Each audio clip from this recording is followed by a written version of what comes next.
بسم اللہ الرحمن الرحیم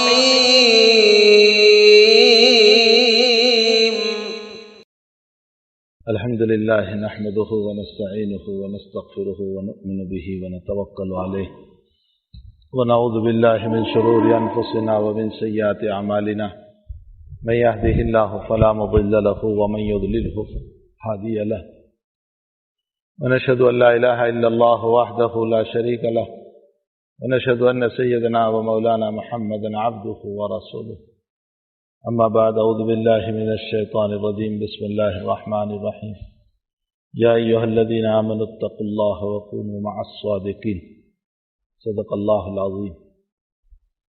بزرگان محترم، میں مختصر وقت میں کچھ دو تین باتیں ضروری عرض کر دوں جو میری اور آپ کی زندگی کے لیے کارآمد بھی ہو، مفید بھی ہو. انسان کی زندگی کا مقصد اللہ تعالیٰ نے قرآن میں خود بیان کیا. خادم اپنا مقصد کبھی پیش نہیں کر سکتا ہے، بلکہ جو مالک ہوتا ہے وہی مقصد تو پیش کرے گا. مجھے کسی نے خدمت پر رکھا ہے تو میرا مالک یہ بتائے گا کہ میں نے تجھے کیوں رکھا ہے. آپ جاب کرتے ہیں، آپ میں سے بہت سے لوگ، تو دکان کے مالک کو یہ پتا ہوتا ہے کہ آپ کو کتنے کاموں کے لیے رکھا گیا ہے، آپ کیا کرو گے. آپ کا بیان نہیں چلے گا، بیان مالک کا چلے گا. جب یہ مثال سمجھ میں آ گئی تو سمجھ لیں کہ میں اور آپ ہم دنیا کے گزارنے کا مقصد ہم بیان کریں تو اللہ کہے گا کہ یہ میرا مقصد نہیں تھا، میرا مقصد تو کچھ اور ہے. میں نے تجھے کیوں بنایا ہے وہ میں بیان کروں. میں نے میری زندگی کا مقصد بیان کیا ہے کہ میں اس لیے دنیا میں پیدا کیا گیا کہ میں جوان بنوں اور میں ہتھا کتا بنوں اور میں شاندار مکان بنا لوں اور میں فلاں کام کر لوں اور میری اولاد ہو اور میری خوبصورت بیوی ہو اور میں جو ہے خوب کما لوں. یہ میں بیان کروں گا. اللہ تعالیٰ کہتا ہے کہ تیری زندگی کا مقصد اور تیری تخلیق کا مقصد اور تیری پیدائش کا مقصد یہ نہیں ہے. تیری تخلیق کا مقصد جو ہے وہ میں بیان کرتا ہوں کہ میں نے بنایا ہے. ما خلقت الجن والانس الا لیعبدون، میری عبادت کے لیے بنایا ہے. تو اصل دنیا کا مقصد اللہ کی عبادت. اب سمجھے عبادت کہتے ہیں کس کو؟ بہت غور سے سمجھے عبادت کس کو کہتے ہیں. محدثین نے اور مفسرین نے تعریف فرمائی، عبادت بولتے ہیں الطاعت مع الخضوع، فرما برداری کرنا تواضع کے ساتھ، عاجزی کے ساتھ، انکساری کے ساتھ. ابھی آپ نماز پڑھو گے اور ہم نماز پڑھیں گے تو اپنا قیمتی عضو، اس سے بڑھ کر کوئی قیمتی عضو نہیں ہے، پیشانی سے بڑھ کر قیمتی عضو کوئی نہیں ہے. فرمایا اسی کو اللہ کے سامنے جھکا دو.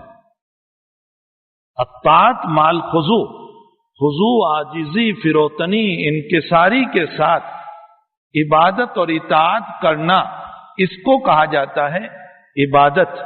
معلوم ہوتا ہے کہ میں نماز بھی پڑھ رہا ہوں اور تکبر بھی کر رہا ہوں، تو یاد رکھیں محدثین کی اس تعریف پر اس کو عبادت نہیں کہا جائے گا. یہ غرور ہے، یہ تکبر ہے. تکبر کے ساتھ عبادت نہیں ہوتی ہے. تو میں یہ کہہ رہا تھا کہ حق تعالیٰ جل شانہ نے جس غرض کے لیے پیدا کیا ہے وہ غرض اللہ تعالیٰ نے بتایا کہ میری عبادت. تو اصلاً میرا اور آپ کا دنیا میں آنے کا مقصد اللہ کی عبادت ہے. اور اللہ کی عبادت اس طرح کی جائے کہ اس عبادت میں عاجزی ہو، اس عبادت میں جھکاؤ ہو، اس عبادت میں انکساری ہو، اس عبادت میں مولا کا اقرار ہو، اس عبادت میں مولا کو ماننا ہو.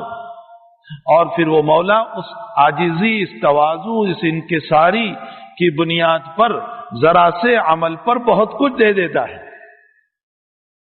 اسما پڑھتے ہیں نا، اسماء خداوندی پڑھا کرو.